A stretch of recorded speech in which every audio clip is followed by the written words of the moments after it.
Hi, guys, and welcome to the Gin and Tonic Show. I'm your host, Moose, and this is my producer, Nick. Our main discussion is about Islam in the 21st century. However, we will critique other religions and ideologies. We condemn any form of discrimination, violence, misogyny, slavery. We do, however, embrace many perspectives and free speech if it is factual and correct, and not based on any hate. Throughout the show, we will be exploring different religious beliefs, practices, and their impact on society, ranging from politics, interpersonal relationships, and mental health of believers and non believers. We hope to create an open dialogue for those who feel they're not heard, especially those who have doubts and have left their belief systems. If you are interested in exploring the complex topic of religion and wish to be part of an honest and open dialogue, this is the show for you. We also welcome feedback and discussion from our audience and listeners. The Gin and Tonic Show is a free speech platform where you can express your ideas without any fear of violence and repercussions or any consequences. Please do join our discussion in the live chat as well as the comments. Thank you for stopping by and enjoy the Gin and Tonic Show.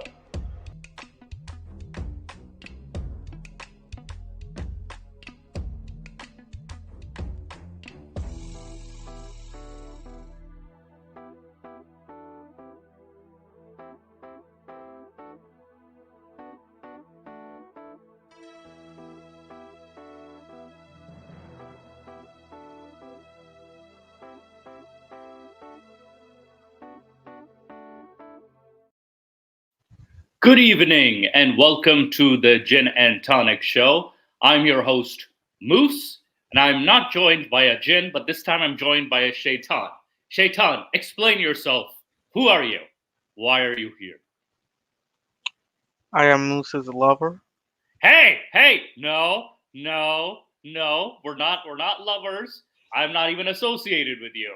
Go on. Moose regularly likes to perform butt sex. Hey, no, calm down. Whack. Down, boy, down. This is Nick, by the way, and he has a very, very dark sense of humor, extremely dark sense of humor. So, but he is in disguise as a Satan for legal reasons. Yes. So, but I'm nothing more of a Satan than Mr. Jordan Peterson. Whenever I say JP, I always think of my friend. Yes, we have a friend named John Paul, but then we also call Jordan Peterson JP, him and I. So we tend to get confused in the discussion. So our lovely JP or Jordan Peterson, I remember you and I, we did the episode on Jordan Peterson talking to Muslims, that is his open letter to Muslims. Oh, that was great. You Sunnis and Shiites, why can't you get along? Why can't you get along? Naughty. And as per the theme of our show, it's very we're not leaving any religion at this point because there's just Nick, I'm seeing so much cringe content online, and this is the one that you showed me, which is a discussion debate between Dawkins and Jordan Peterson, that is. Now, for a little context, for those who don't know Jordan Peterson and Nick, by the way, used to be one of his students in University of Toronto. He was a professor in psychology, Jordan Peterson. And he got famous because of a particular take that resonated with a lot of people, which stated that the Canadian government, the federal government, was restricting freedom of speech by adding pronouns to the as part of the human rights. As like, you could, for refusing to use pronouns, you could get into legal trouble. However, what he missed, at least from I was studying as a legal student at that time, what he missed big time was the fact that it was already set in motion not only in the provincial codes, but also it's part of there's a human rights code where certain persons are under protection. That is, certain minority groups, for example, are under protection, and also Canada does not have absolute freedom of speech. We have freedom of expression, but not freedom of speech. So Canadian laws tend to differ from American laws. And on top of that, like he felt he also misrepresented, and again, this is just strictly from a legal perspective, that this only like if someone refuses to use your pronouns, technically they're just being an asshole, but they're not a criminal based on the Canadian Criminal Code and based on the legislation, that is. So the legislation itself is not gonna jail you for refusing to use someone's pronouns. I think it gets a lot more complex than that. Like there's a lot more layers to it, which is you have to advocate for genocide. You have to advocate for, it has to be used in a certain frame, that you're on purpose discriminating, but you're promoting hate, that is, as a part of a propaganda, so to speak. But I think Mr. Peterson also he didn't face legal repercussions, but he did face university repercussions, if I'm not mistaken, Nick. He lost his tenure. Yeah. He thought, and this was part of the university ended up doing that, which is, I personally feel like they shouldn't have done that, personally speaking. Because, he's saying a lot more stupid shit now Yeah. after he lost his tenure than when he actually had tenure. Yeah, if anything, now they've kind of made a monster out of this person. Especially like the Muslim video, and then after he's a friend of mine, actually, but another context I'm going to give you.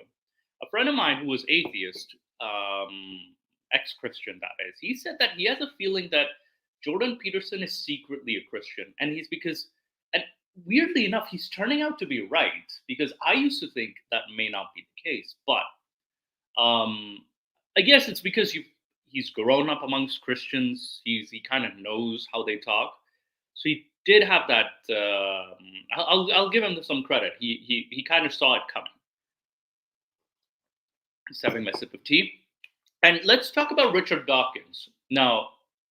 Richard Dawkins, I believe he is the author of The God Delusion. Is that correct? Yeah, he's a geneticist, and he's the writer of the God Delusion, and he's good friends with Christopher Hitchens. Christopher Hitchens, A lot yeah. of times, I think he does say stuff just for the sake of saying it, but I do think he's right about a lot of things. He's done a lot of good stuff. Yeah. For atheists, I also think that he went up against Mehdi Hassan, which I reacted to.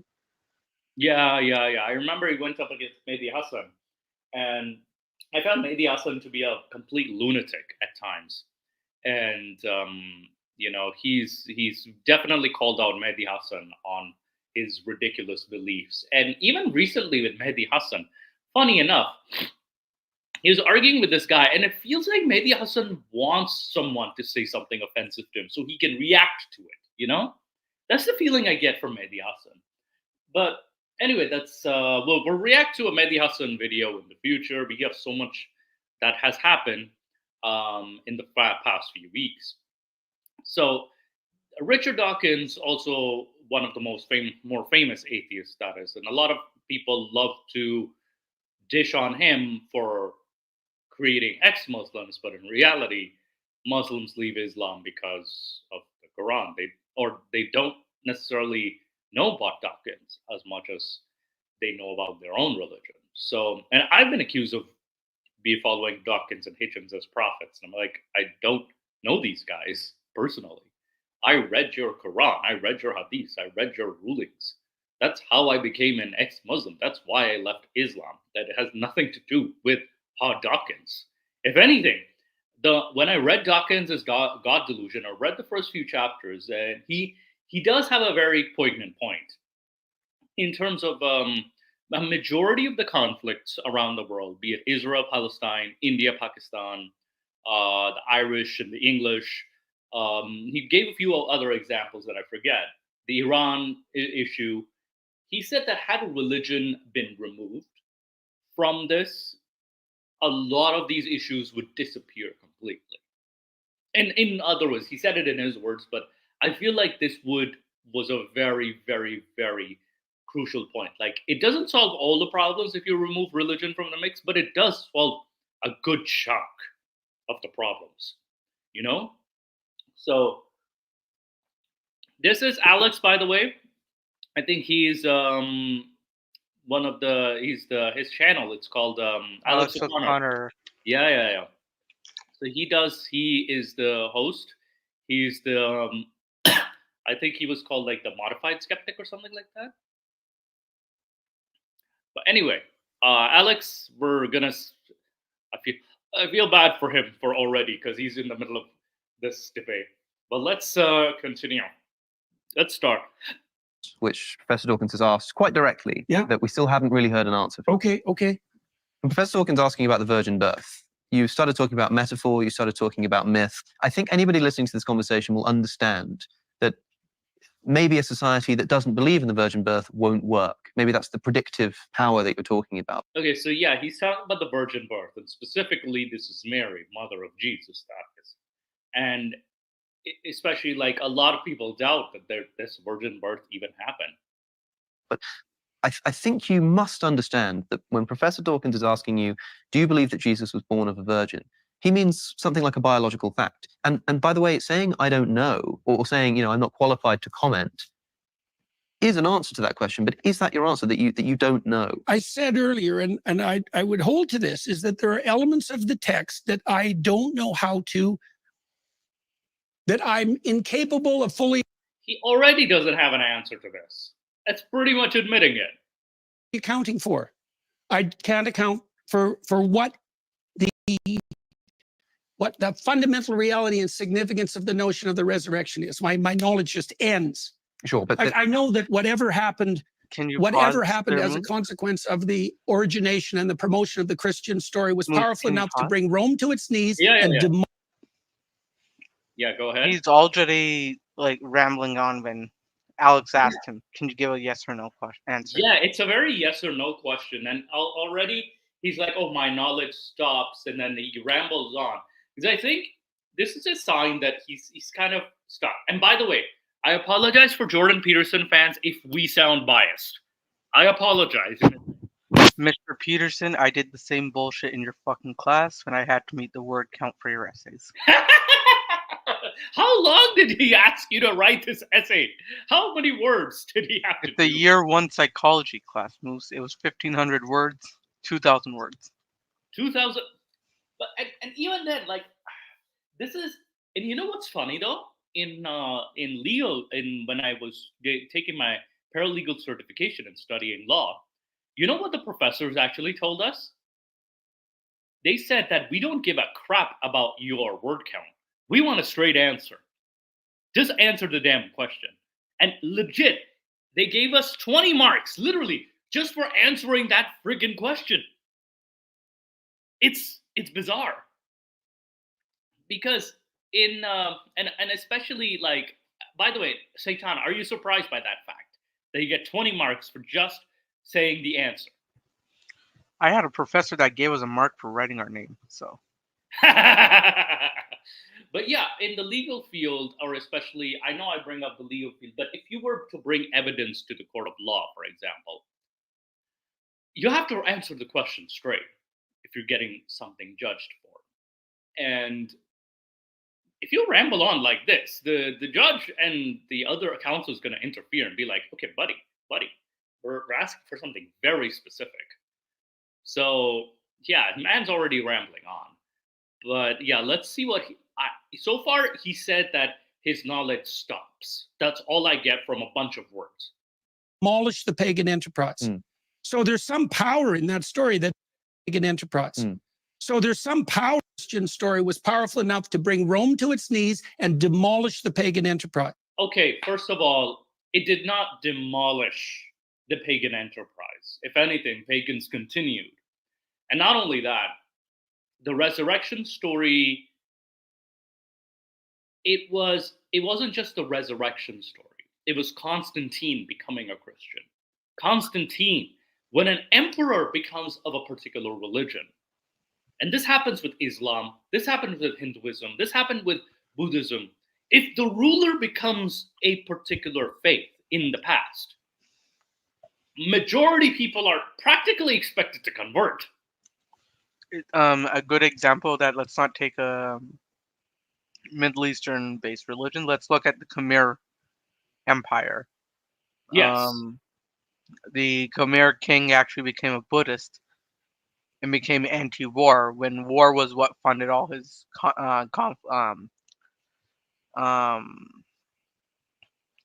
like his riches and expansions. And when he became a Buddhist, that started slowly dumbing down.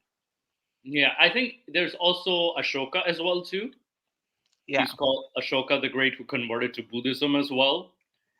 But practically the empire became Buddhist, if anything, or very widespread in that aspect. So the preceding religions and usually the dominant religion or the religion of the aristocracy was always going to be the dominant religion. So this story wasn't the story that brought it to its knees. It was the circumstances that is, and also the fact that the Christian community, which differed them from the Jewish community, they started proselytizing. They changed the narrative a bit. They made Romans a little more sympathetic, especially in the Gospels of Luke and Matthew, where they paint, because if you look at the Gospel of Mark, the Romans are painted as very vicious, very cruel in their punishment. Whereas the judge in Luke and Matthew are seen as more sympathetic. So they had to tweak the narrative slightly to get more Roman converts into it. So more Roman citizens would become Christians in this. So it wasn't the narrative. And also, even the resurrection itself is inconsistent, extremely inconsistent. Is that in Mark, when the resurrection happened, nobody saw him. Nobody saw Jesus resurrected. It was just a man in a white dress.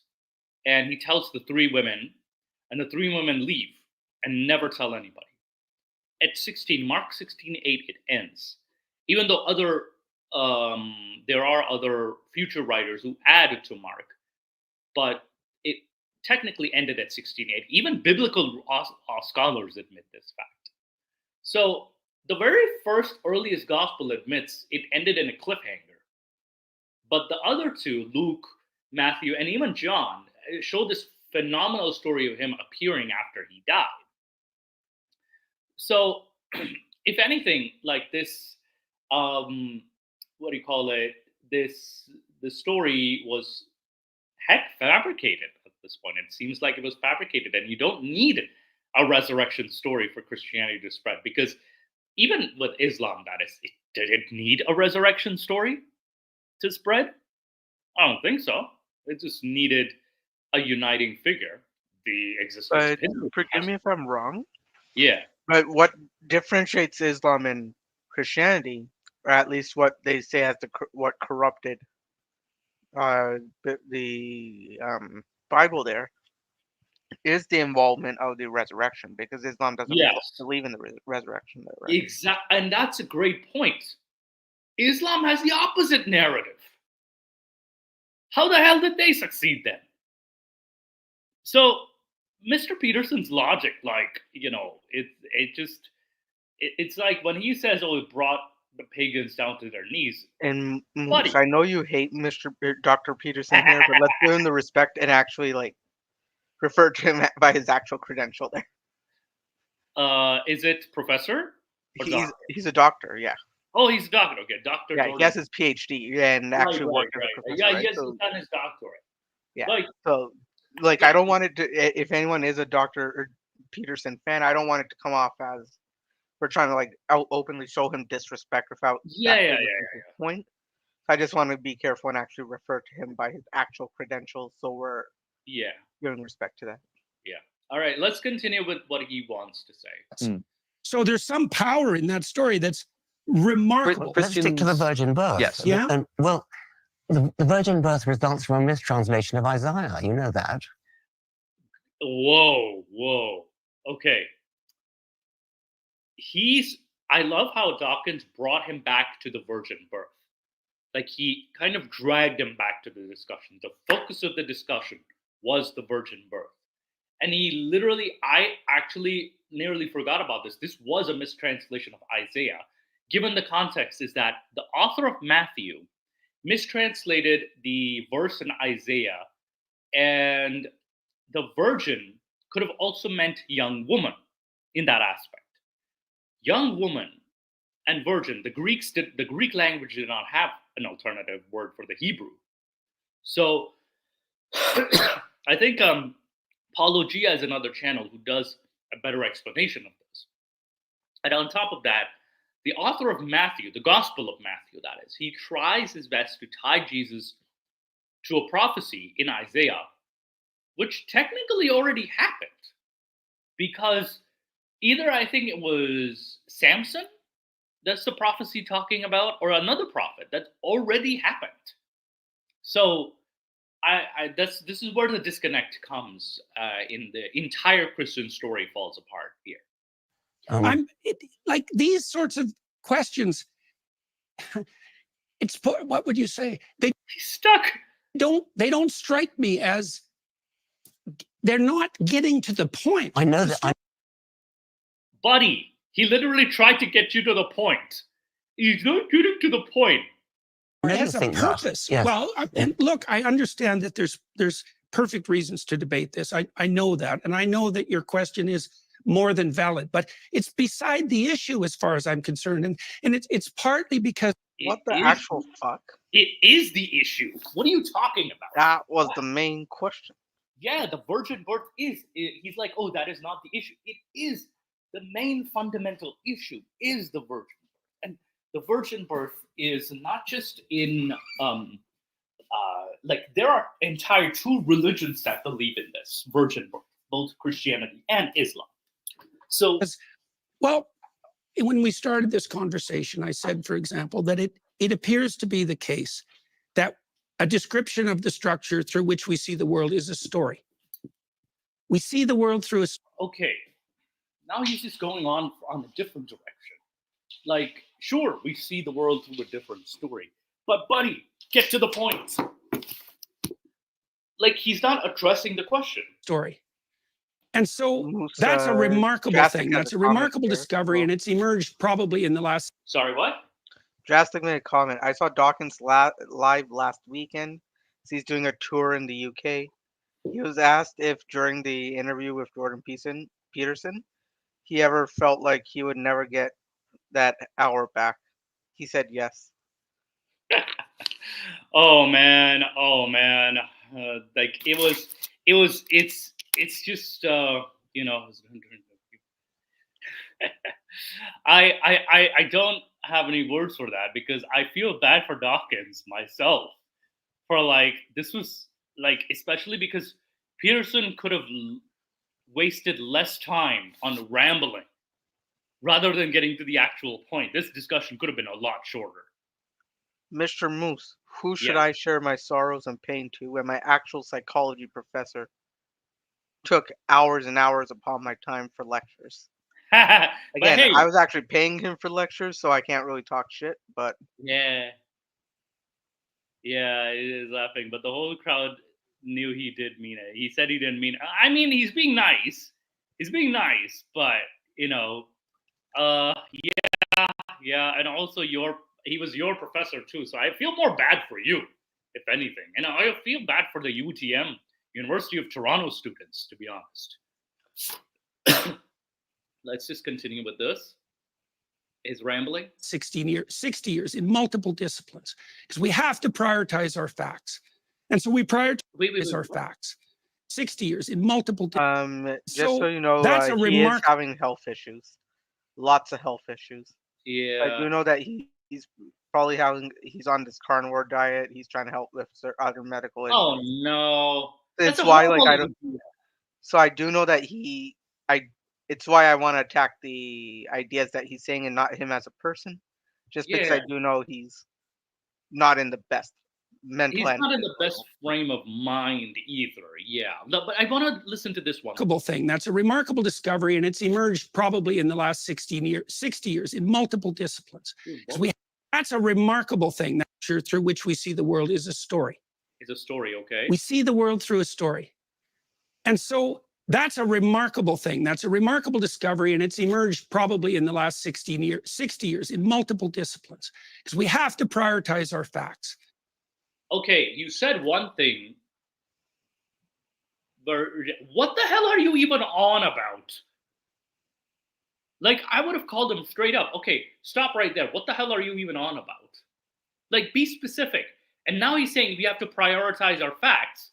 Like, stop bullshitting, dude. And so we prioritize them according to a particular. God damn it! Stupid fucking that. What's his name? Ben Shapiro. Ben Shapiro. Yeah, you should have been here too. Or pattern. And there are patterns that seem to work and to propagate themselves properly and to orient cultures towards life abundant. And there are other patterns, the pattern of Cain, for example, that lead to absolute bloody devastation. Okay, but we're not even talking about Cain. There's a pattern of Cain, and there's not just two patterns. There's multiple patterns. So many things, variables that actually. I'm still fucking waiting for the virgin birth here. Yeah. Is there a pattern of virgin girls having babies without being touched? Because remember the Cain story where Cain killed his brother, and Cain, like, legit, like, that story has no relevance to the virgin birth whatsoever. It's in the same book, yeah, but Mr. Peterson, Dr. Peterson. I would like to know how a girl can have a baby without having sex. Please explain that to me. Yes, that's what the question was. And I don't know exactly how to construe that sort of truth. But we talked about the oppression of women, for example. It's like, how do you make a case on purely factual grounds that women... Okay, now he's trying to, and this is what I've seen with Islamists also do this. They're going to use another example and try to make it an equal example. Like, oh, how do you know you exist? For example, it's kind of like one of those weird philosophical arguments that it's so weird. Women should be treated as equals. It's a moral question, and I know that's exactly. That's a moral question, yeah. And I was dealing with a factual question, which is, did Jesus have a father? Yes, he's bringing him back to the question. I love how he's so fucking calm. How the hell are you calm, Dawkins? How the hell are you this calm? I would have been like pulling my hair. Did Jesus have someone he called dad? Yes. And was that man Joseph, or was that man Gabriel, or was that man God, or was that man one of the three men that came into the shed? Yes, that was the three magi. That is the three magi, or the three there's another word for them, but yeah, one of those gifts. That has been a running joke. The three men with the gifts. But yeah, I think Ginny, you have probably a good point. He has a lot of experience with this sort of stuff, so he's just like probably a lot more calm, and he's probably calmed down a bit. Also, hey, April Cox, I love how now I want to see the answer. And you won't answer it. Well, It's a different kind of question. Father and a heavenly father, like almost all mythological heroes. So he wasn't born of a virgin then. So he wasn't born of a virgin. Oh my gosh! So you're saying that Jesus was not born of a virgin? I said, first of all, that I don't know how to mediate the fact value dichotomy in that case. I said, just say it straight up. I don't know. He's putting so much word salad, the fact dichotomy and all. I get it, you're a doctor, you're a professor. I get it, but you don't. This is not an essay. This is a straight up answer a factual question. Answer the question. I get it. You're a Christian and you can't deny. Like you're stuck. So he's coming up with this word salad. The same thing about the resurrection. It's not a value. It's a simple fact. I mean, did Did a man have intercourse with Mary and produce Jesus? That's just a factual question. Yeah, that's literally what we're asking. Who is the man? Did Mary hoe herself out, open her legs, now another man enter her without marriage, and make baby Jesus? Yes. Was there a Mexican man who had intercourse with her and made Jesus? No. That Mexican is the question. No. Stop with the Mexican question. No Mexican questions. No, don't be Donald Trump with the Jesus joke. All right, Mexico. Wait, 1 second. I just opened the wrong. 1 second. It's not a value question. He's stuck. Wait. Let me see that again. Your question.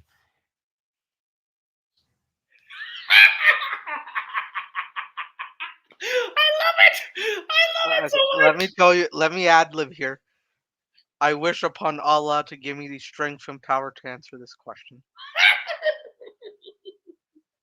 He's actually thinking of Allah right now. Oh my God.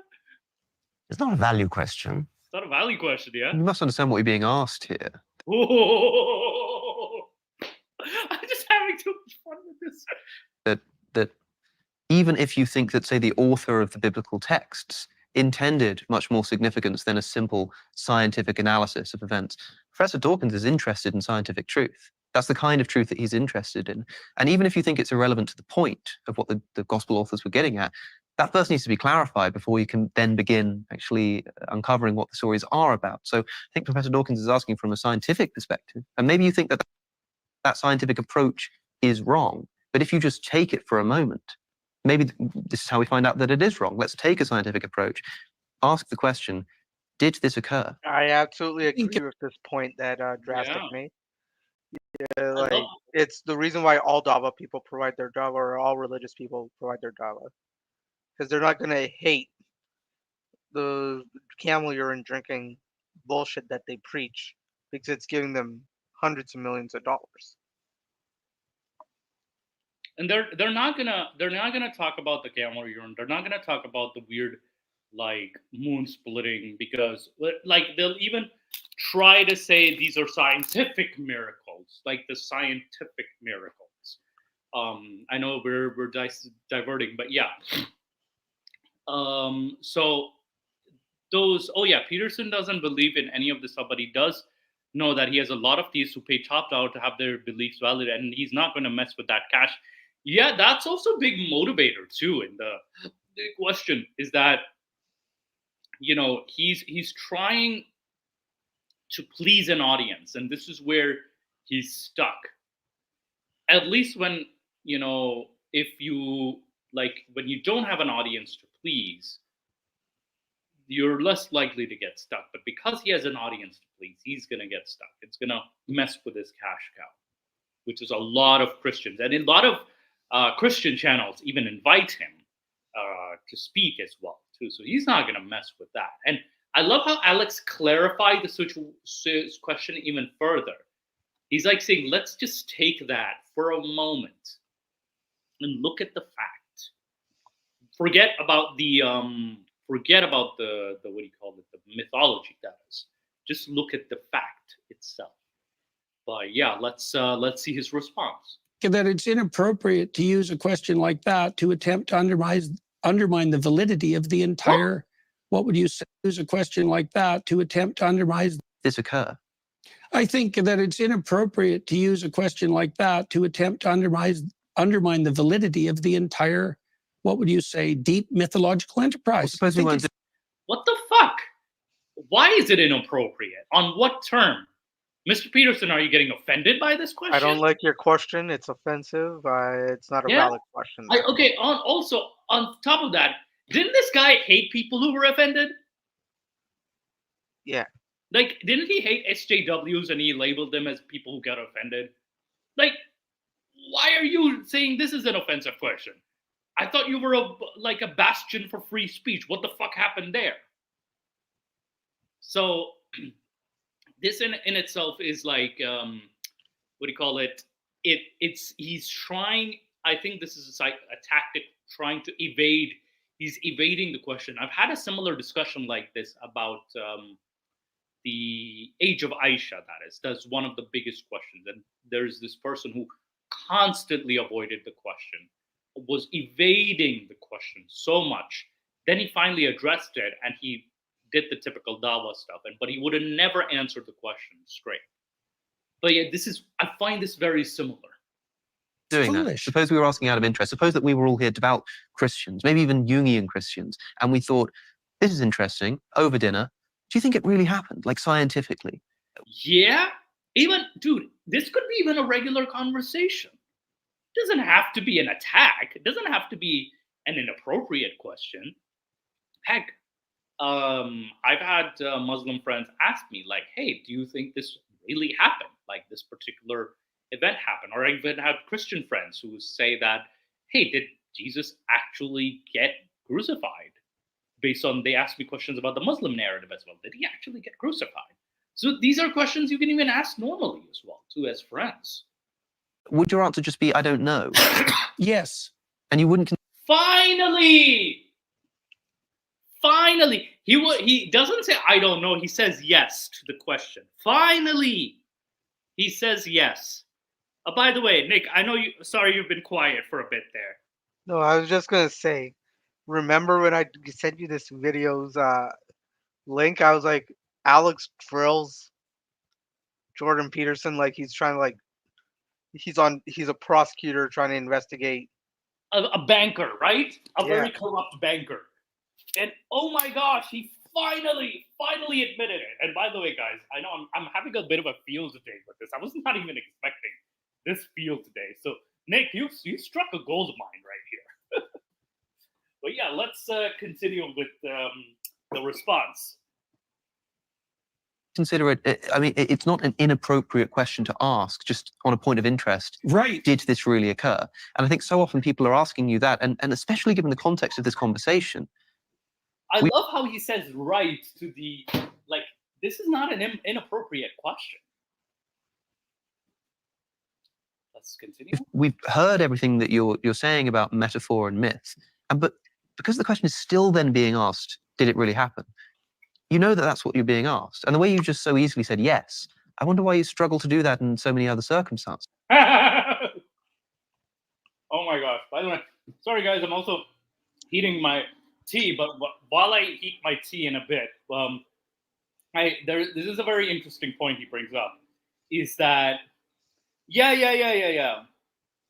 oh my God, this is what we basically get to. Only to serve. You've spent a decade. If you want to carry on doing so, keep the anti-Semitism to yourself. I mean, yeah, just he's man, just let him troll. All right, let's continue. I think Only because one I to don't serve. look at the situation the same. Trust me, if you try doing extra anti-Semitism, you're gonna start instigating me to start trying to beat you. Don't push my luck here. I don't want to get canceled. Yeah. Just behave, guys. It's a free speech platform, but behave. Okay. All right. Let me just continue with this. Why did he struggle to answer this question? The way that Dr. Dawkins and I look at the situation are really quite different, and at many, many, many levels.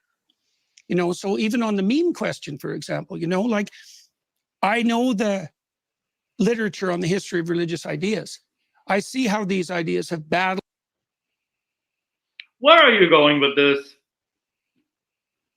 He could just simply say, hey, it's a matter of fucking faith. Aslan meme. I was written when it was there, evil witch, kind of thing. He's like, I know the religious scriptures. You don't have to tell me what the allegory means, kind of deal. Yeah, it's like that meme that's become very popular, actually. Especially that, like, there's a lot of Christian memes that are becoming super popular with that. But yeah, he says he knows the scripture, but he was asked these specific questions, and he's not answering. Across millennia in a manner that is very reminiscent to me of the same sort of claim that Dr. Dawkins is putting forward with regards to meme. I know that literature. Dr. Dawkins doesn't know that literature. And it's very difficult for me. He literally basically pointed out the mistranslation of the literature. He's like, I know the literature, and he doesn't. Like, he's just patting himself on the back. And look at that face. Look at that. It's like, okay, what the fuck? Dr. Jordan Peterson really knows how to suck his own dick, doesn't he? I think that's an appropriate response, to be honest. It's a very appropriate response. I am not going to oppose that. I'm going to keep the stick on the side. Sorry, Ginny. Me to communicate from within the confines of that literature because it's extensive and deep. And we're dealing with things that we don't understand the relationship between metaphoric truth and value predicated truth and factual truth. We don't understand that. It's a big problem. No, buddy, you were just asked a simple question. And like, okay, the biblical texts were written by a peoples who looked at both mythology and historical events as one. That's why there's metaphor. Like, it's not a very hard question to answer. Like, it's, oh, we don't understand why it's here. No, we do understand why it's there. It's because the people who wrote the biblical text saw the world that way. It's also similar to Tabari's history as well. Tabari, when he wrote it starting from Adam. Like, legit, he wrote an entire story from Adam. So he's mixing both mythology into actual historical events. Because when he gets to Muhammad and after, that's when we get the historical facts. There's no evidence whatsoever from the scientific perspective that we can orient ourselves in the world merely in consequence of the facts. Sure. And what the fuck are you saying? That's a fact. And it's a fact that's been detailed out in great detail in the last 60 years. You hear that? People from a variety. Facts are facts. That's a fact. You hear that, Moose? He's just, it looks like he's looking at Alex and he's just lashing out. He's not even looking at Dawkins there. Like, it just looks like he's lashing out as well, too. And I'm going to tell you a whole lot of fucking gibberish you can't understand. I'm going to tell you, that's a fact. In the past 60 years, dude, the scientific journey has been thousands of years. What the fuck is he talking about? There have been scientists from the Muslim empires, from the Christian empires, from preceding Hindu empires. Like, the scientific human journey has been, it's expansive in itself. And you're saying the past 60 years. 60 years of what exactly? Like, that's like, it's to 1964. You're saying that science started in 1964? What the fuck is he on about? Of different disciplines. We have to prioritize the facts. Buddy. And the facts don't care about your feelings, Moose. Buddy. Peterson, Dr. Peterson, Doc Brown. Asked you a factual question, and now you're going on and on about facts. Like, I want to smack this guy. That's a value hierarchy. There may be true and false ways of prioritizing facts, but you can't determine the truth or falsehood of the way that you prioritize facts by making reference to the facts. That's a big problem. Okay, let's talk about that as perhaps a slight detour here, because I think we do need to come back to this Christ resurrection thing. But Professor Dawkins, would you say that underlying the scientific enterprise is a fundamentally unscientific assumption? You can make scientific investigation. Yo, look at this side of the screen. He's very nervous. Like, he closes his hand. Like, pay attention to body language. It's like when he clasps his hand and puts his closer to his nose. Like, this is something you guys also should watch out for. And this is, I think, Nick, you and I, we saw videos on this too, like about it's called like the self-comforting, right? Yeah. Where he's kind of gone into the back foot, so to speak. So this is something very essential for you to read. And yeah, it's Peterson reads some irrelevant and talks about symbolic and thinks that somehow means his gibberish is right. Yeah. Like, you can't orient it your verse. Yeah. This is one thing. It's like, what the fuck is he on about? You know? And let's in the world, but in order to do so, you need to choose what to prioritize. You need to choose what to investigate. You also need to value the truth. You need to have a value and a motivation for doing it in the first place. Those kinds of things cannot themselves be scientifically justified. And so does the scientific enterprise have an unscientific assumption of space? I suppose it does. I mean, I think that maybe just be Jordan and Richard, by the way. I think that Jordan prioritizes myth and I prioritize fact. And I think that's the simplest way to answer this. He prioritizes the myth, Dawkins prioritizes science. I think myth is kind of vaguely interesting, but it's not the be-all and end-all of my life. I think it's somewhat secondary to scientific fact, the sort of facts that tell us how old the universe is, how old the world is, the history of life, the engineering achievements of landing a spacecraft on a comet. These are the things that science can do. And as I said, the predictions of quantum theory, to come back to that, the predictions of quantum theory, which are verified to a sufficient number of decimal places that it's equivalent to predicting the width of North America to 1 hair's breadth. Now, that is, however difficult quantum theory is to understand, that is what you can get from quantum theory. Now, the mysteries of the Bible, if they are mysteries, aren't in the same league. I mean, they just don't cut it. Yeah, they're not in the same league. Because, though, to be fair, like, the mysteries of the Bible, from at least like a historical perspective, are very interesting in the sense that for me, I would actually just say that they don't actually have the same. I wouldn't say that they're not equally as difficult, but I would just say that one actually has more use for the general public. Yeah, I think understanding the biblical history at least helps you understand human psychology, human history, generally, and human mythology, and how many people think, and what the people of the past used to think. So it's sort of like a historical understanding. Yeah, but you can't stick on the past without going into the future, right? Yeah, you it's can't. It's definitely important to learn about the past and our history.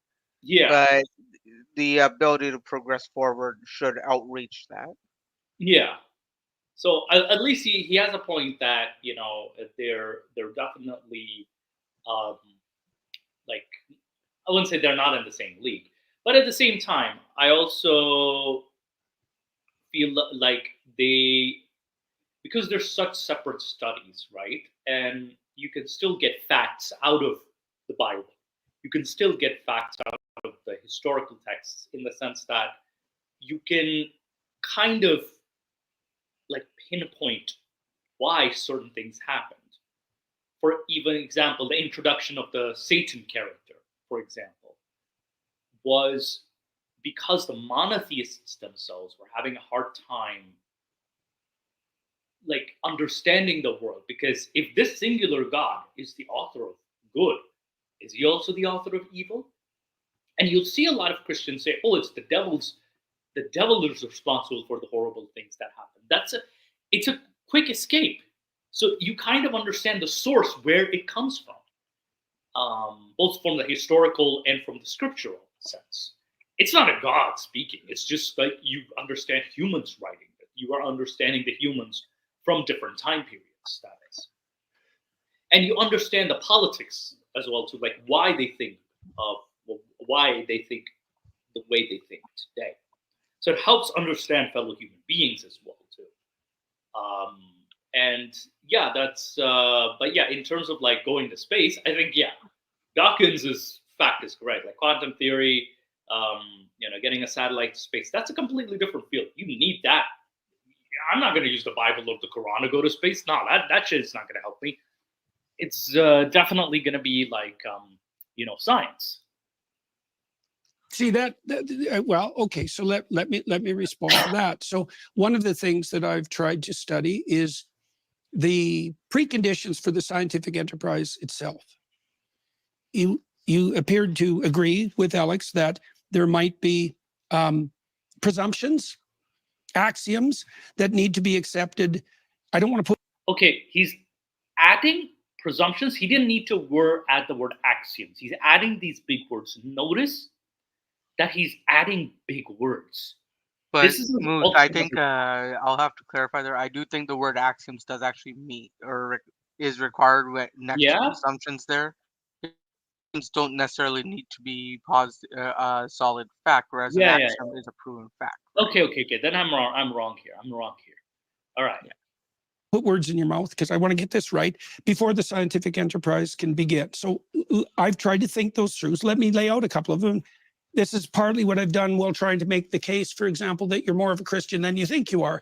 So, for example, oh my gosh, I think that oh my gosh, you're more of a Christian than you think. Oh my gosh, now he's going to the proselytizing. Like this is exactly what another Christian told me.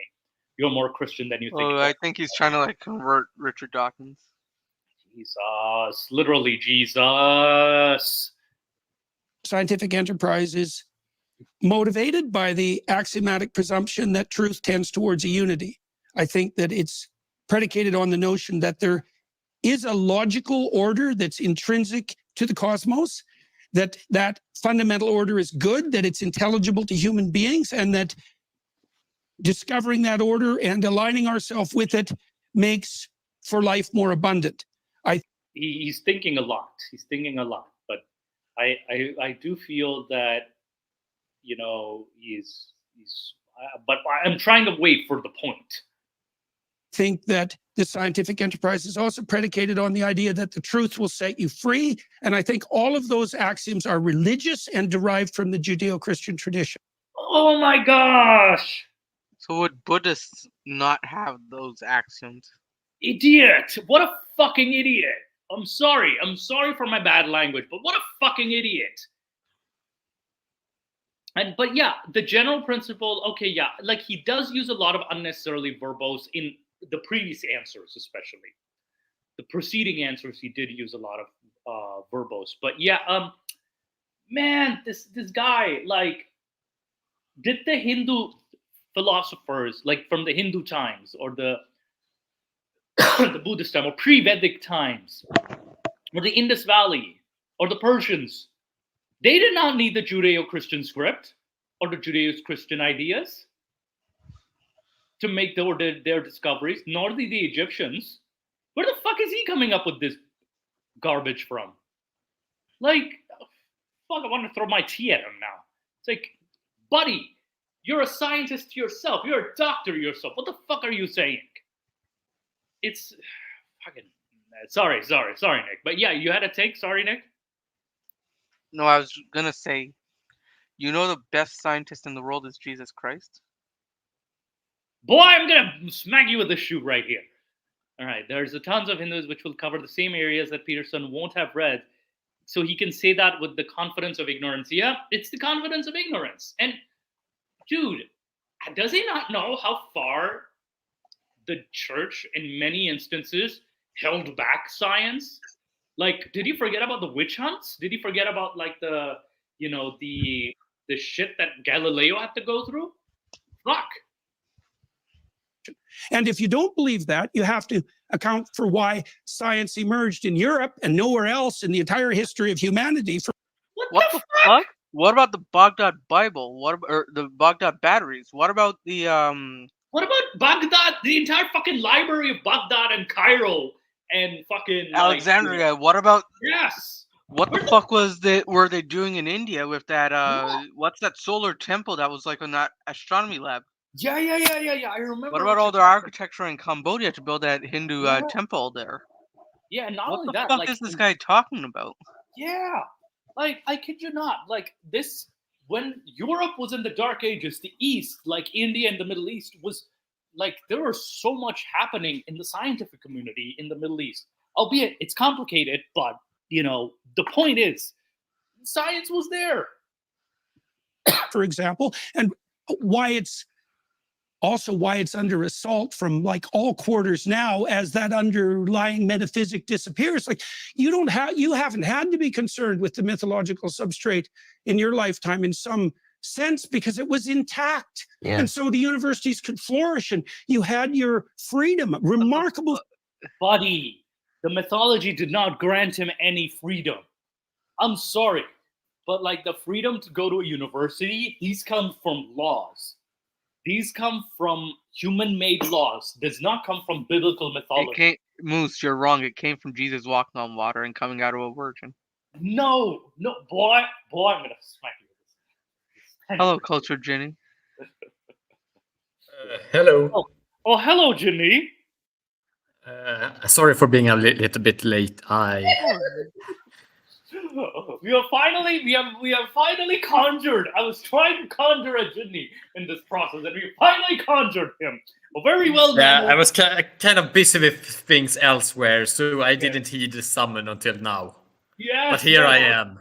Bro, I was Your rubbing ever the light. problematizing, complicating genie has arrived. Yes, and I was smacking the lamp. I wasn't even rubbing it. I wasn't even cleaning it. I was smacking the lamp.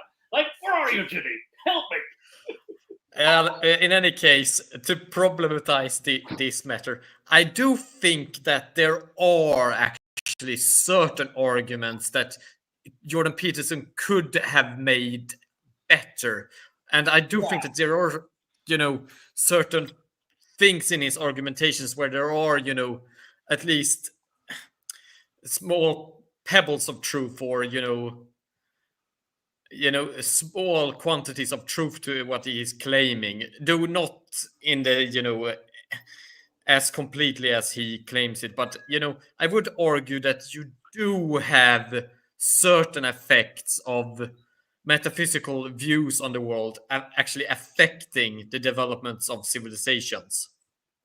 In that you could actually argue that, I would argue it differently than Jordan Peterson is doing. I would, for example, argue that Christianity, due to its worldview of having separate spheres of the religious and the worldly, but still thinking that the worldly is based upon some sort of structure that comes from God, made it so that you did have the development of, separate institutions from the religious that eventually evolved, various structures that could, not only, lay the framework for the development of science, but also lay the framework for discoveries outside of religion too. So you could argue that. You could make and an you could actually, and you could also argue that Christianity actually does offer a moral framework. If he does not make this argument exactly because he does not mention morals here, but I do think that if he had focused upon Christian morality and, for example, compared it to some of the types of pagan belief systems that existed before Christianity, honestly, then he could have made a case for it. Honestly, dude, Jimmy, you're on point here. Dude, honestly, he could have made a very good argument with that. He would have made an excellent argument with the, especially how when the Christian rulers came, they banned a lot of practices that were very, very considered harmful, like the gladiator games as well as the games in the Colosseum. Yes. As sorry for my throat. Also, like certain, I think, what were the other practices? I think you were telling me about, like the Viking practices as well as the. Yeah. I mean, Christianity tried to, for example, limit the amounts of. It banned, human sacrifice. Yeah. For example, which was practiced by certain pagan religions, such as the Vikings did practice human sacrifice. It tried to limit bloodshed and dueling, though that was more gradual. It did try to, lead, due to developments specifically in the Roman Church, it did try to limit polygamy, and eventually, through official Roman Church doctrine, it was even banned. Though it still persisted in certain cultures, like in the Nordic countries, they still practiced polygamy. Oh, Through, even in the system, which even the was church, a system where even the Mormons and the FLDS, they continue to practice polygamy as well too. Yeah. So, but that's kind of separate from mainstream Western, developments within the church. You do have, for example, that they also banned, the right of the Roman father to kill his children or wives without any, any just cause, right? Any just cause, yes. Yeah, and because before he could kill them for any cause he thought was valid, because he had the full right in his patria potestas, in his power as the father.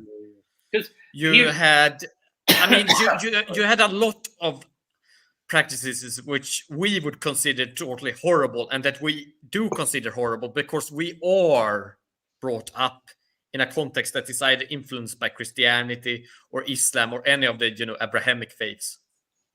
Partially, it's definitely influenced by the Abrahamic faiths, but also you also have the idea of secularism as well too. That has also. Might I describe? I had a discussion with online, not that it was recorded or anything, with an atheist, and we were discussing kind of what another discussion where there is this other YouTube channel that I think it was the Dark Matter is the name of the YouTube channel. Yeah. Dark Matter. Yes.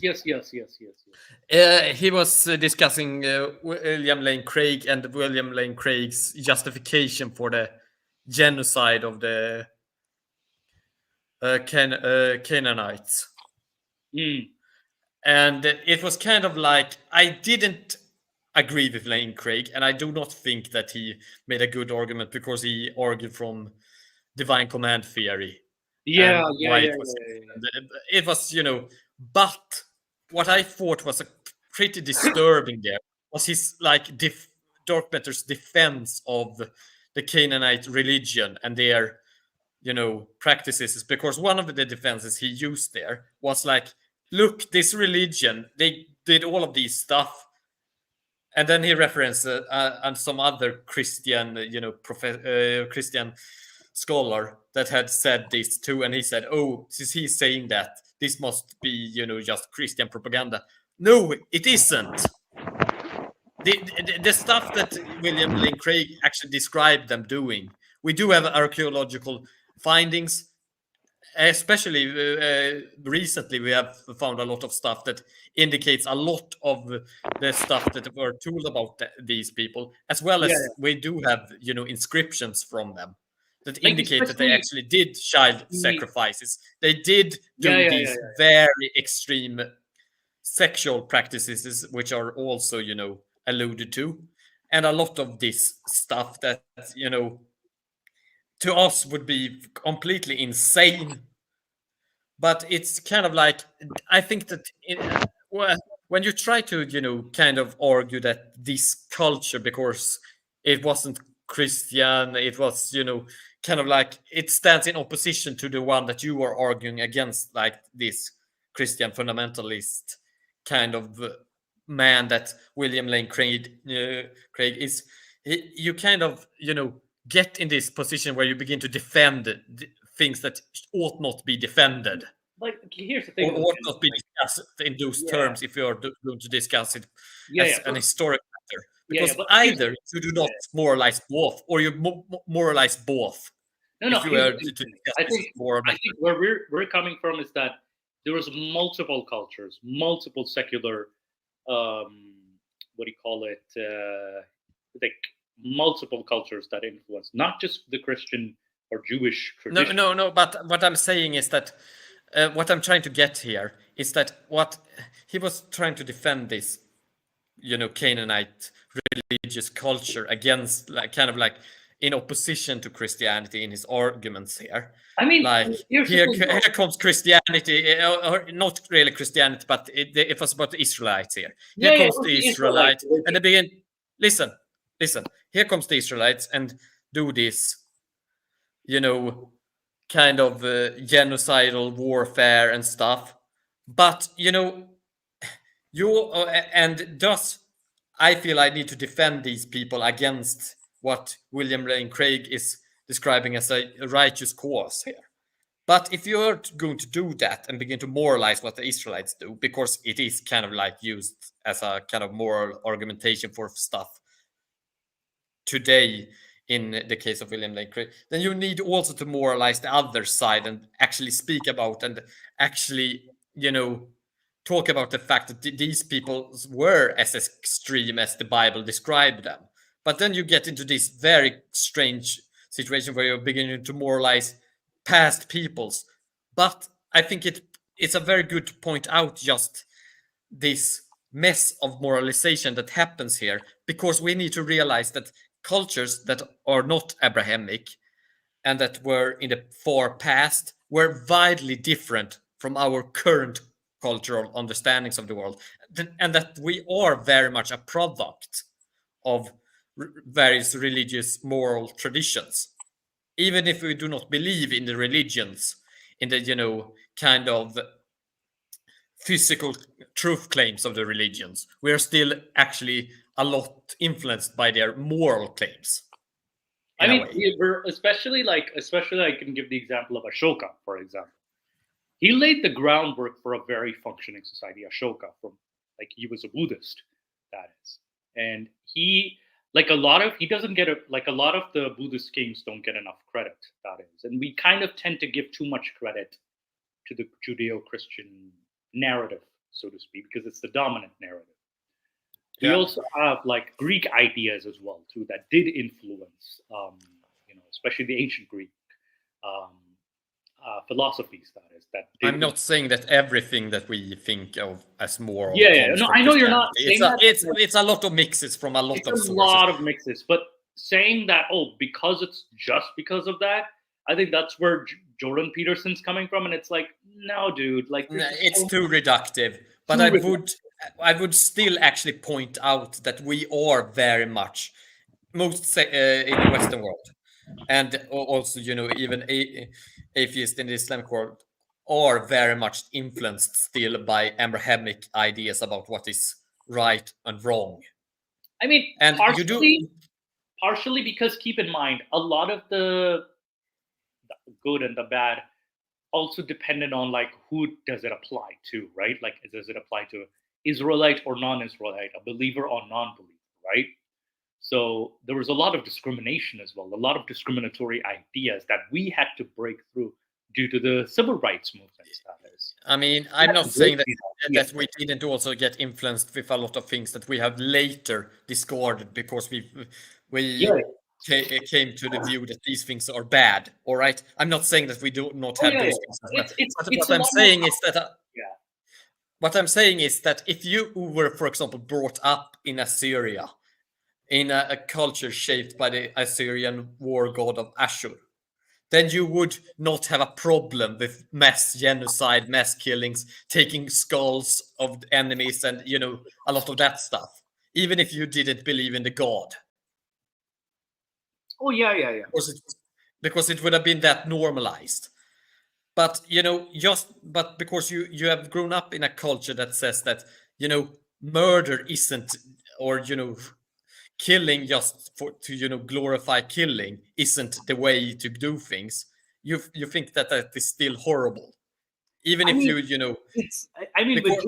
me, I grew up with different cultures, right? The killing argument is okay, there were justifications for killing. There are certain scenarios, and I've kind of seen that, right? So I've kind of seen that from a Shia Muslim, growing up as a Shia Muslim in Pakistan, that is. So, and I've also seen the Western culture as well, the Canadian culture. Yeah, I mean, so it's kind of sure a lot of things were normalized, but also a lot of things I was against, which were normalized. That is, especially the. But you still think that, for example, human sacrifice is horrible. Honestly, I do, but at the same time, it was nearly justified in some. What do you call it? Yeah, you have martyrdom, but martyrdom and is kind of different from going out and taking a slave and then sacrificing them.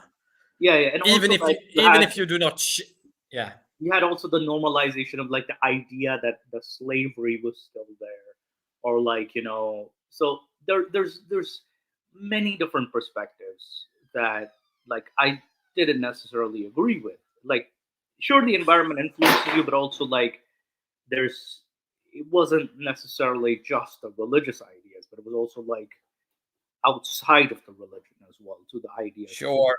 I mean, I'm not saying that everything is from the religion, but I do still think that Islam, Christianity, and Judaism, as well as, because you do also have this kind of concept of the axial religions, in that you see similar themes also appearing in many for example, in Buddhism and Hinduism as well, around the same time as, you know, Judaism is developing in this direction, in that you do see similar religious themes of certain moral I read some very brilliant ideas from, I know I may sound like a pro-Hindu, but like I read some brilliant ideas from like ancient Bhagavad Gita as well too.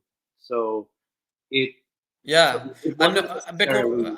I'm not saying that these, all of these groups or all of these, non-Abrahamic religions are all the same. Some of them have developed due to convergent cultural evolution, similar ideas, or even been influenced back and forth, or influenced early Judaism. You could argue that even Judaism got influenced due to the fact that Alexander the Great conquered them, as well as away to India, and it got in a lot of Greek ideas, even Indian ideas. Everything got mixed in that great empire. I kid you not. A lot of Alexander's ideas did get like a lot of influence on the historical context, as well as like the culture was influenced by Greco-Macedonian like theme status. So there was a lot of absorption into like the local cultures. Like a lot of the Alexander's ideas stayed in India for a while, like in India, Pakistan. But my point though is that if you were, for example, an atheist in Roman times, you in a room, you wouldn't think it's bad to maybe kill your children if you felt that I no longer have the means to provide. Sorry. They are no longer worth it to keep them. Yeah, the thing is with the Roman ideas. Remember, Rome also hated Greek ideas, so you'd be more closer to Greek ideas if you were. But I'm just making this as an example.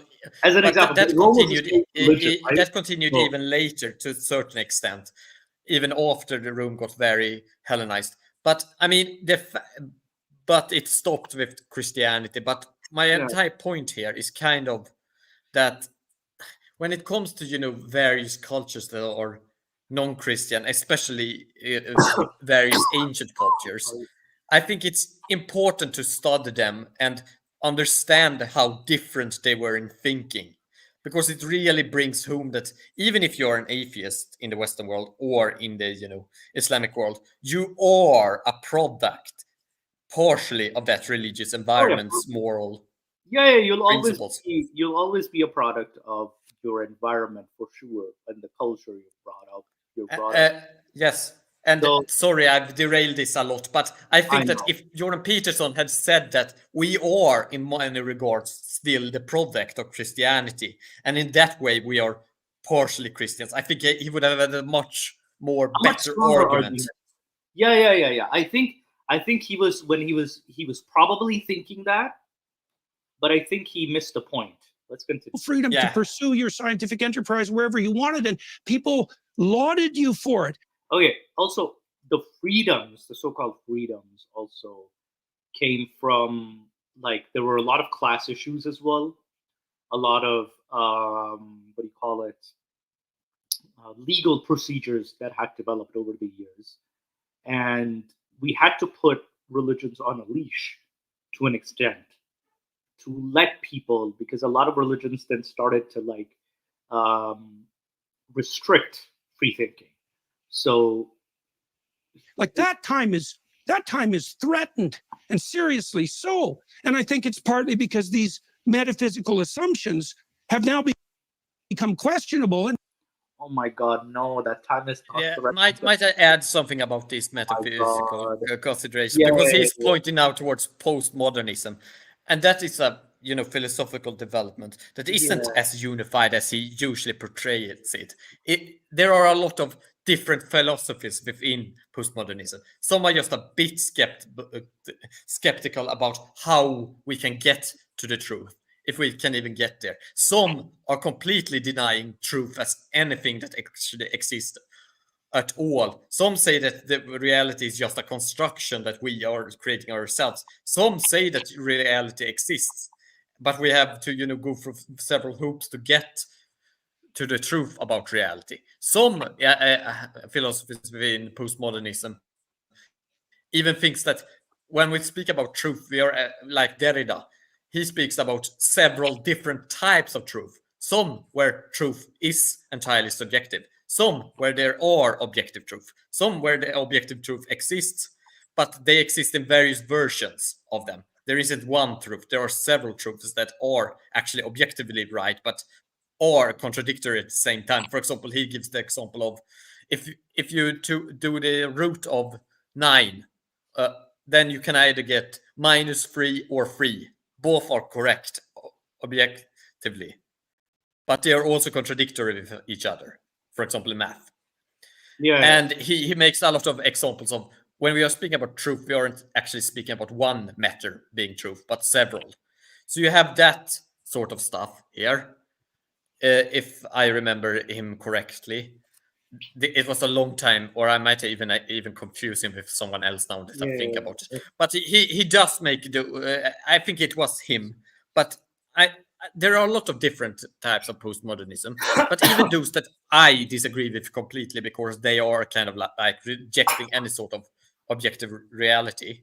Yeah. Also, it is not like the metaphysical stuff or the reality changes due to these ideas being wrong or existing.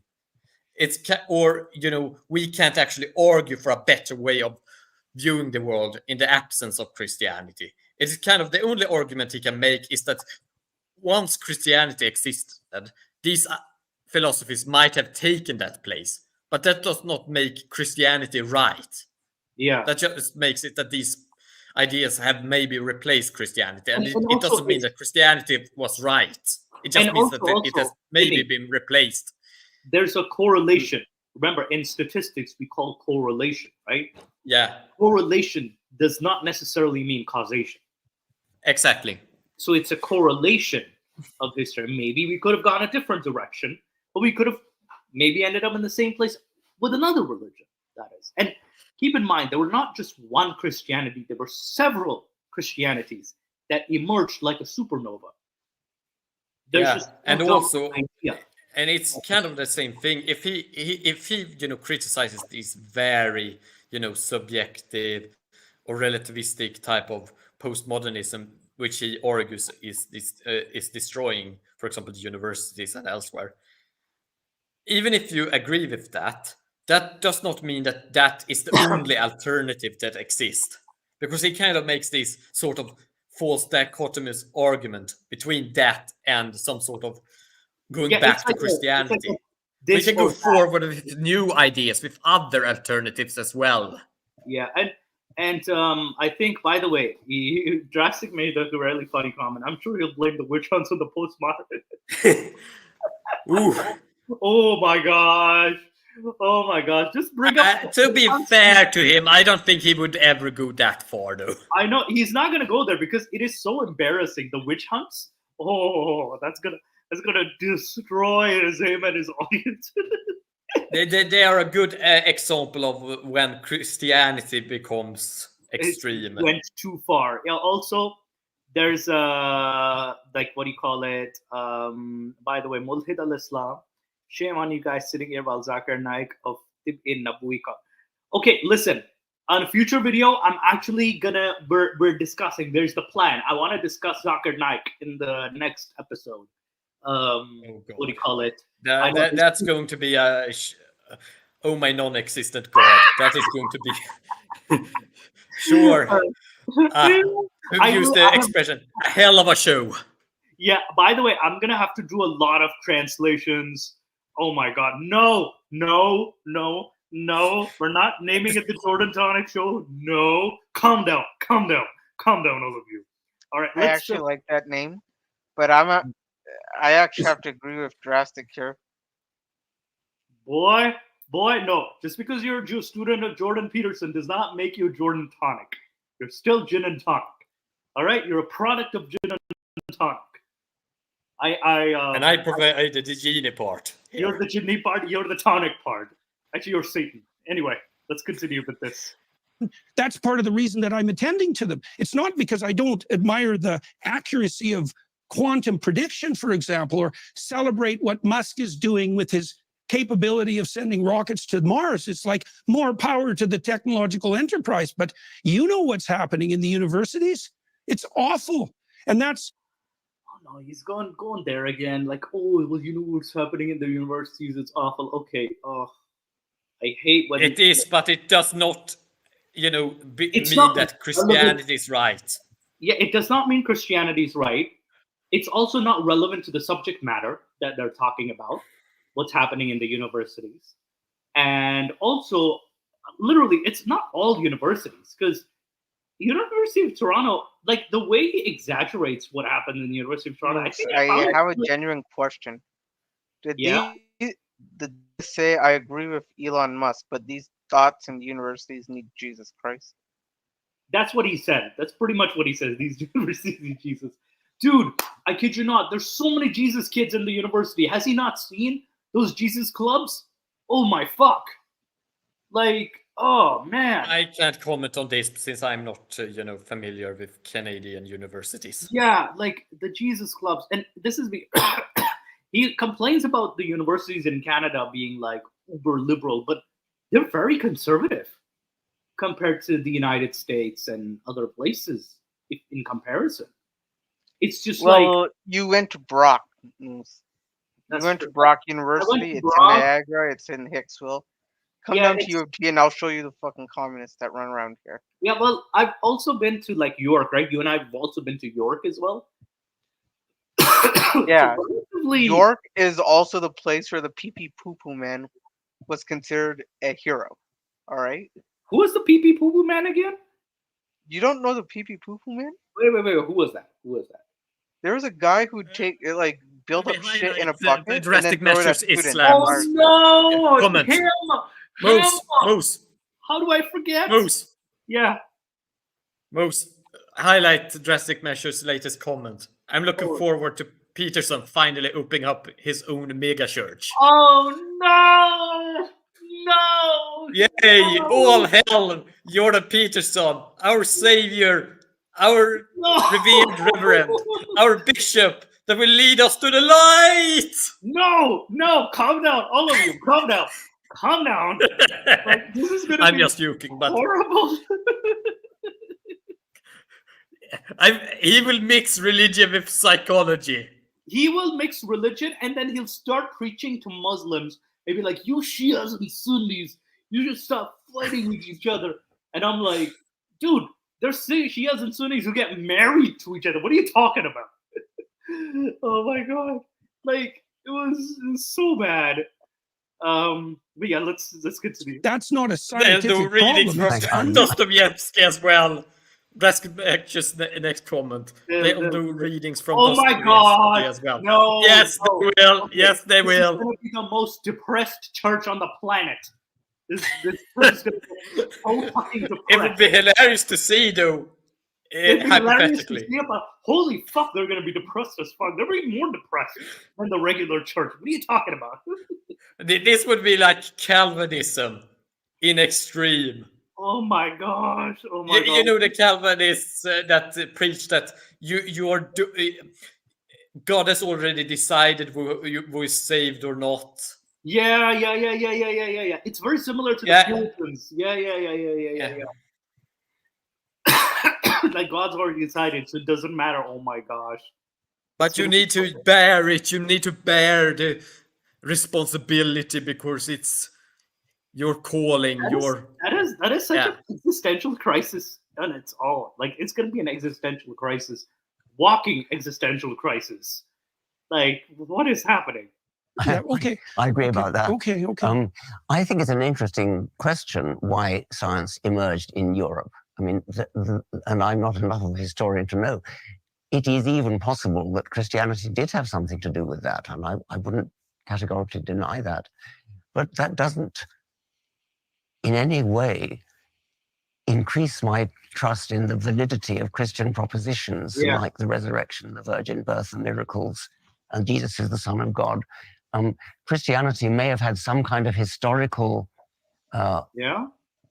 facilitating effect that led to the Renaissance, that led to the scientific revolution, and that would be a very interesting historical analysis, but it doesn't bear upon the truth of the propositions of the Christian religion. And this is a similar idea with like the Islamic discoveries, for example. It doesn't necessarily portray the truth of Islam just because the Islamic empires have these scientists. And also... Yeah, I mean, it's just, I mean, the framework that a religion gives to, for example, empire or state. Yeah. And the stability or the, moral foundations or whatever could lead to positive effects, but that doesn't mean that the claim themselves are true.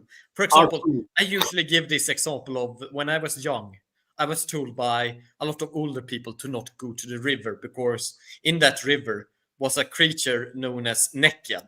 It's a Swedish folkloric creature that drowns kids and, does stuff. And he has a lot of mythology surrounding him in that if you show him respect, he will not drown you. He will be respectful towards you back and such. But you should also avoid the rivers because if you go close to his domain, he will kill you. But that kept me away from the river. And that might have been positive when I was young and not, good at swimming or stuff, or didn't know about the dangers of going close to rivers, especially when they are rapid or when they are, very cold after, when you can't really swim well in that cold water if you're shocked by it.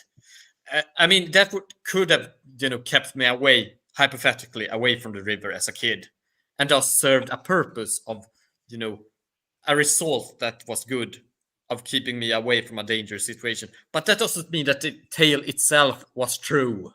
Oh yeah, it's very similar to, that reminded me of a story it's within the Jungle Book written by Rudyard Kipling, where when Mowgli, he goes to the man village, right? And then there's a hunter he hears, he's telling these stories about the jungle, that there are spirits or evil beings that live in the jungle, you should avoid them. Like, yeah, he's trying to keep them safe, but Mowgli is like befuddled by this. He's like, I am from the jungle. There's nothing like that of sort in there. There's just animals. So Mowgli called his BS out, basically. So that was a very funny scenario, but it kind of speaks to like our evolution as well as humans. We tend to avoid. Might I also defend Jordan Peterson a bit, even if you do not like it when I do it, or rather, you might like it, but because you get a little bit more to bite into. I think that a lot of the arguments that Jordan Peterson makes is not about the truth claims as in the reality behind the myths, but in the value of the myths. Kind of like he's arguing that these stories in the Bible are inspirational, or they tell life lessons that are valuable. He's avoiding the main question, right? He's using that as a crutch to avoid a scientific question. Like, for example, he was asked about the virgin birth. Just answer the question. Do you not know? Do you know? Is it scientifically possible? Or, even the resurrection itself. Yeah, because he does not want to, poke hole in the mythological narrative, because if you do that, then the myth loses its strength. It really loses its strength, because he was using that as a crutch throughout this discussion that we were seeing. And I was surprised at how patient. Jasper Harris says that Jordan Peterson is the child of Carl. Can Child you of take up Carl Yeah. Jung. Oh, Carl Jung. Yeah, Carl Jung. If you really want to attack Jordan, you have to attack Carl Jung. And yes, he is. He very much is of that tradition. Yeah. And Carl Jung had, I mean, he really thinks that religion is kind of, it's both the source and the reflection of the human psyche. Yeah, it is. And he does don't go really from that, disagree. in that, you know, religion is kind of like a reflection of our more, you know, it's kind of like a reflection of our internal struggle with ourselves and our own, you know, realization of ourselves. Well, Jenny, notice we had a lot of gods in the past. Yeah. Yes. The number of gods started to reduce slowly and slowly into one. Though And- you still have a Hinduism and you still have some folk Well, religions. exceptions, right? These are exceptions, but kind of the general, I would say, in terms of the population, that is. Like the mainstream narrative, like you kind of notice that the number of gods start to reduce. And it's kind of a reflection of like the gods or the mythology was sort of like the alternative for us to understand how the world worked around us. But the more we kind of discovered the world, the more the less of the gods we need, or they kind of moved outwards. You know what I mean? Like, remember the gods used to live in jungles and in forests and stuff. And you also have the fact that even the, you know, if you look at, for example, the Old Testament and you see God, Yahweh, he's present. He, you know, sends down fire. He, you know, speaks directly to the people through intermediates. He, you know, interferes constantly, directly. But if you compare to, for example, much later in the Abrahamic traditions, he's much more back in the, you know, background. Does not, you know, always hidden. Yeah, and it's like you're seeing him walk around Yahweh in the earlier, like if you look at the text when they were written, Yahweh or El, the gods are walking around, and then they're literally engaged in killing serpents, giant serpents, or dragons. Yeah, I mean, if you go to the old Mesopotamian religion, yes, and also you have, for example, battle. Well, no, even in the biblical text does make a mention. Yeah, the Leviathan and that. The Leviathan, yeah. So you have Yahweh in direct conflict as a knight wielding a sword against a dragon, and then he becomes more background, and then when Islam comes around, he's like practically outside of the universe, if anything, or outside of the world, and he has his own throne and stuff. So it's like the distance keeps growing and growing and growing. But you remember the gods used to live on the Mount Olympus, like we have like what 5-6 locations that are Mount Olympus. But yeah, it's definitely very interesting how the gods started to move away from like the more we started to, I would say humans started to colonize Earth in a way, because we were not the colonizers of Earth prior, right? Like the Earth dominated us. But I mean, I would argue that by the Bronze Age, where most of the earliest versions of these myths, known myths, are occurring. I mean, even old Mesopotamian religion is mostly Bronze Age, though also late Stone Age. We had already dominated nature more than nature was dominating us. Since yeah. But I would say that generally we were becoming more aware about our world. But we still had dangers, though. Remember, Janu, we still had the natural dangers. That is, we still had a lot of natural dangers. Like you could get attacked by a lion or a bear or a freaking tiger or something like that. Like leopards and tigers are practical serial killers of that time, pretty much. So yeah, it was very interesting. Also, this so it's I think we've just become more now. The animals are hiding from us in a weird way. Yeah. Jesper Harris says also Jungian theory was expanded upon by students by the likes of Erich Neumann, Edward F. Eldinger, and Marie-Louise von Franz. So seriously, these are the people you need to contend with. Yes, and actually, I do think that Erich Neumann was also influential on a lot of the psychology of religion, if I'm not. Right. I don't know much about Wrong. Eric Newman, so I can't say much about the subject matter. This was this has been several years since I actually, because this is an entire field within the study of religion. I never paid that much attention to. It was kind of like you go through this on the course in the study of religion, and some people get interested in it and totally go into it in depth, and some people just go over it and don't really look back. And I'm in the latter category.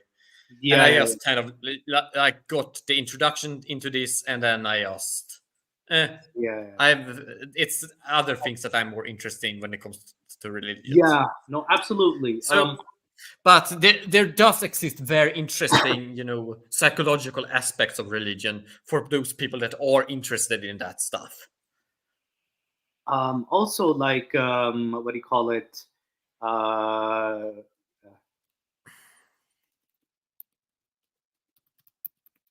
One second, I'm just typing something.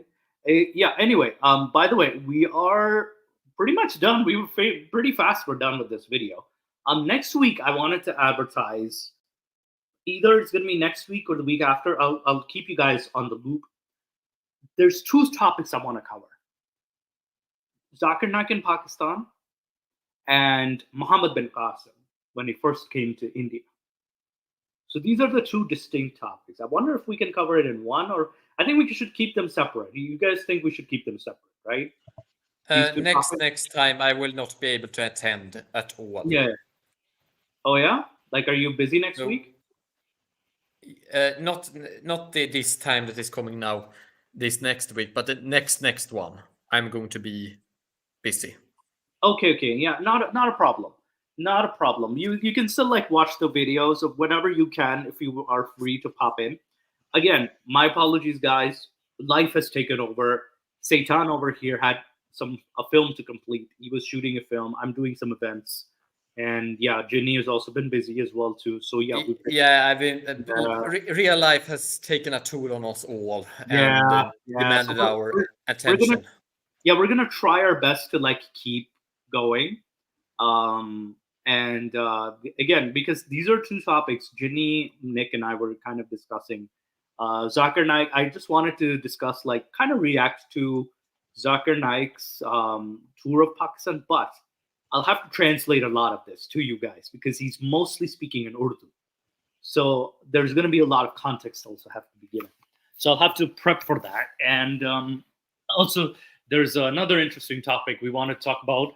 Muhammad bin Qasim as the first Pakistani citizen. This is a very interesting subject that I came across as well. Like, did he lay the foundations of Pakistan, like Muhammad bin Qasim during the Umayyad times? So that in itself is a very interesting topic. But overall, Seitan, I want your final words, or let's just say your overall view, because you've been fairly silent. Yeah, no, I was just bamboozled by the idiocracy coming out of Hawkins's mouth, but Jordan Peterson's mouth there, but Richard Dawkins, I didn't quite hear him speak a lot in there, but he does throughout the entire debate, which I did have the misfortune of watching. He was trying to bring the subject matter closer to relevance, at least. So at least that was where Peterson and Ginny, you presented what Peterson could have said, but he didn't.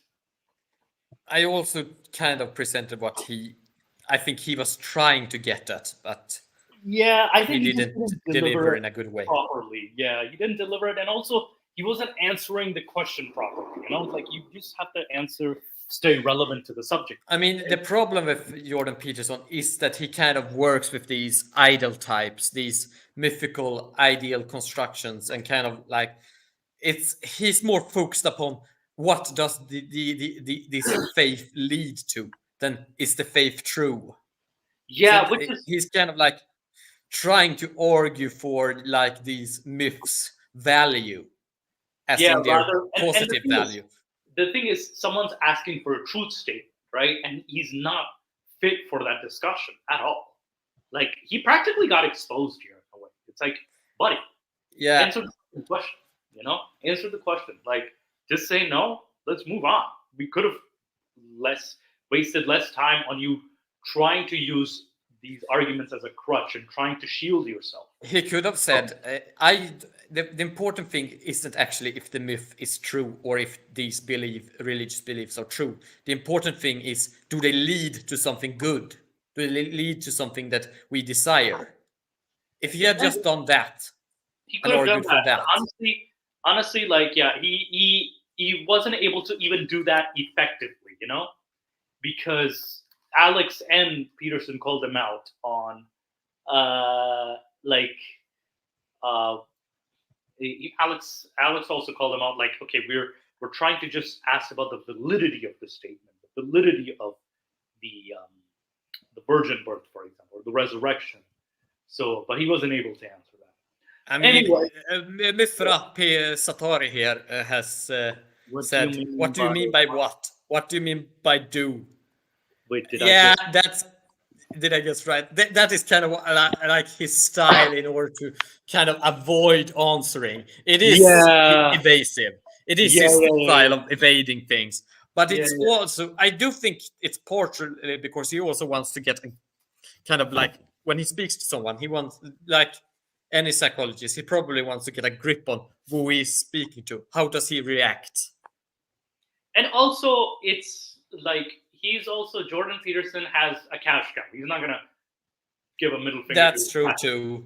So he's not gonna I do not like that we always imply that all people that are religious or all people that argue against views that we hold or are different from us do it just because of the cash. Yeah, honestly, majority of times it's usually because of the cash, honestly. Yeah, but it's better to assume not, because there is always that time where they do not, and I do think it's better to actually focus upon what they are saying or not saying. We live in modern capitalism, Jimmy. yes, but it's also kind of ad hominem because it doesn't change their argument. It doesn't actually have an effect on their arguments more than what arguments they make. It doesn't make their arguments better or worse in themselves. No, I think it gauges the reason of the response. We're just finding out the reason for the response or the avoidance of response, right? That's where it comes. It's like, you don't want to piss off an audience, you don't want to offend an audience that you already have. Anyway, let's wrap it up, guys. We'll see you hopefully, if not next week, the following weeks. We'll see. We'll try to make time every Saturday. Hopefully, I'll be free next Saturday, and then we'll do another episode, okay? For sure. All right. Take care, everybody. Bye now. We will see each other. Right. And I will use maybe a most hated term here. Inshallah. Hey! Oh, okay, fine. I'll let it slide over. All right. Bye now. Bye.